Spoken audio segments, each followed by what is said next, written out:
ശാപവിടുതൽ പ്രാർത്ഥന ഓർ കുടുംബവൃക്ഷ വിടുതൽ പ്രാർത്ഥന.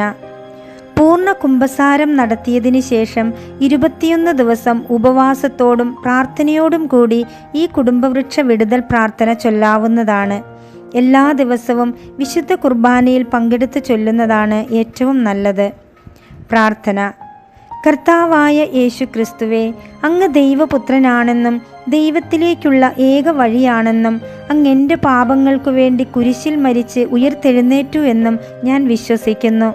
കർത്താവായ യേശുവേ, ഞാൻ എൻ്റെ എല്ലാ പാപങ്ങളും ഉപേക്ഷിച്ച് കരുണയ്ക്കും ക്ഷമയ്ക്കും വേണ്ടി അങ്ങിലേക്ക് തിരിയുന്നു. പിതാവേ, ഇവിടെ പേരുകൾ എഴുതപ്പെട്ടിരിക്കുന്ന പൂർവികരോ അല്ലെങ്കിൽ അവരുടെ മുൻഗാമികളോ തങ്ങളുടെ പാപങ്ങളെക്കുറിച്ച് പശ്ചാത്തപിക്കാതെയും അവയിൽ നിന്ന് പിന്തിരിയാതെയുമാണ് ഈ ലോകത്തിൽ നിന്നും കടന്നു പോയതെങ്കിൽ, ഓ യേശുവേ, എൻ്റെ കുടുംബത്തിൻ്റെ പ്രതിനിധികളായി ഞാനും എൻ്റെ ജീവിത പങ്കാളിയും അവർക്കായി ക്ഷമ ചോദിക്കുകയും അവർക്കു വേണ്ടി പ്രാർത്ഥിക്കുകയും ചെയ്യുന്നു. അങ്ങയുടെ തിരുമുറിവുകളിൽ നിന്നും ചിന്തിയ വിലയേറിയ തിരുരക്തത്താൽ അവരുടെ പാപങ്ങളും കടങ്ങളും ക്ഷമിക്കണമേ.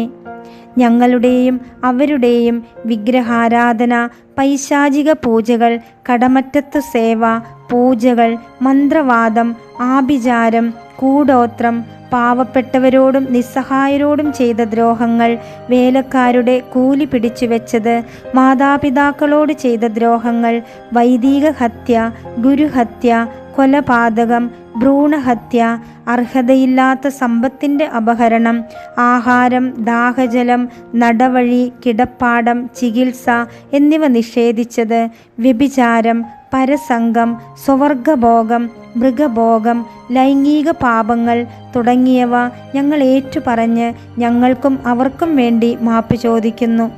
മൺമറഞ്ഞു പോയവർക്ക് നിത്യശാന്തി നൽകണമേ.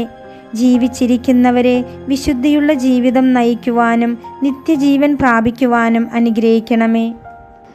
ഞങ്ങളുടെ പൂർവികരുടെ പാപങ്ങളുടെയും പരാജയങ്ങളുടെയും ഫലമായി ഞങ്ങളുടെ കുടുംബവൃക്ഷത്തിൻ്റെ വംശാവലിയിൽ വന്നു ചേർന്ന അശുദ്ധികളും ശാപങ്ങളും യേശുവിൻ്റെ രക്തത്താൽ നീക്കം ചെയ്യണമേ. പൂർവികർ പിശാചുമായി നേരിട്ടോ പാപം വഴിയോ സ്ഥാപിച്ച ഉടമ്പടികളിലൂടെ പണിയപ്പെട്ട പൈശാചിക ബലിപീഠങ്ങൾ ഞങ്ങൾ യേശുനാമത്തിൽ തകർക്കുന്നു. ഞങ്ങളുടെ കുടുംബ വഴികളിൽ സാത്താനോ അവൻ്റെ ദൂതന്മാർക്കോ ഇനി ഒരു നിയമപരമായ അവകാശവാദവും ഇല്ലെന്ന് യേശുവിൻ്റെ നാമത്തിൽ ഞങ്ങൾ പ്രഖ്യാപിക്കുന്നു. യേശുവിനെ രക്ഷകനായും ദൈവത്തെ പിതാവായും പരിശുദ്ധാത്മാവിനെ പരിപാലകനായും ഏറ്റുപറഞ്ഞ് ഞങ്ങളുടെ കുടുംബത്തിൽ ത്രിയേക ദൈവത്തിൻ്റെ ന്യായപീഠം ഞങ്ങൾ പണിയുന്നു. അങ്ങനെ അനന്തര തലമുറകളിലേക്ക് കടന്നു വന്നിട്ടുള്ള സാത്താന്യമായ എല്ലാ വാതിലുകളും യേശുവിൻ്റെ രക്തത്താൽ പൂർണ്ണമായും അടയട്ടെ. യേശുനാമത്തിൻ്റെ ശക്തിയാൽ ഞങ്ങളുടെ മേലുള്ള സാത്താൻ്റെ എല്ലാ അവകാശവാദങ്ങളും ഇപ്പോൾ ഇവിടെ ഇല്ലാതാവട്ടെ. ഞങ്ങളുടെ ആത്മീയ ജീവിതത്തിനും ആത്മീയ വളർച്ചയ്ക്കും ആവശ്യമായ എല്ലാ വാതിലുകളും ആത്മാവിൻ്റെ എല്ലാ ദൈവസമ്പർക്ക സാധ്യതകളും തുറക്കപ്പെടട്ടെ. എൻ്റെയും കുടുംബാംഗങ്ങളുടെ മേലും എൻ്റെ ദേഹം, ദേഹി, ആത്മാവിൻ്റെ മേലും എൻ്റെ ഭവനം, ആരോഗ്യം, സമ്പത്ത്, ദൈവീക ശുശ്രൂഷകൾ എന്നിവയുടെ മേലും ഞാൻ യേശുവിൻ്റെ രക്തം തളിക്കുന്നു. അവയുടെ മേൽ യേശുവിൻ്റെ രക്തത്തിൻ്റെ സർവാധിപത്യം പ്രഖ്യാപിക്കുന്നു. എൻ്റെ ആത്മീയ അധികാരത്തിൽ ദാരിദ്ര്യത്തിൻ്റെയും പരാജയത്തിൻ്റെയും ശാരീരിക മാനസിക രോഗങ്ങളുടെയും ദുശ്ശീലങ്ങളുടെയും ദുരന്തത്തിൻ്റെയും മാത്സര്യത്തിൻ്റെയും സർപ്പ അരൂപികളോട് എൻ്റെ കുടുംബവും ജീവിതവും വിട്ടിറങ്ങാൻ ആജ്ഞാപിക്കുന്നു. എൻ്റെ ജീവിതത്തിനും ദൈവീക പദ്ധതികൾക്കും കുടുംബത്തിനും മുകളിൽ സാത്താൻ പണിതുയർത്തിയ എല്ലാ കോട്ടകളും യേശുനാമത്തിൽ തകർന്നടിയട്ടെ. എന്നിലും എൻ്റെ പ്രിയപ്പെട്ടവരിലും ദൈവരാജ്യം പണിതുയർത്തപ്പെടട്ടെ.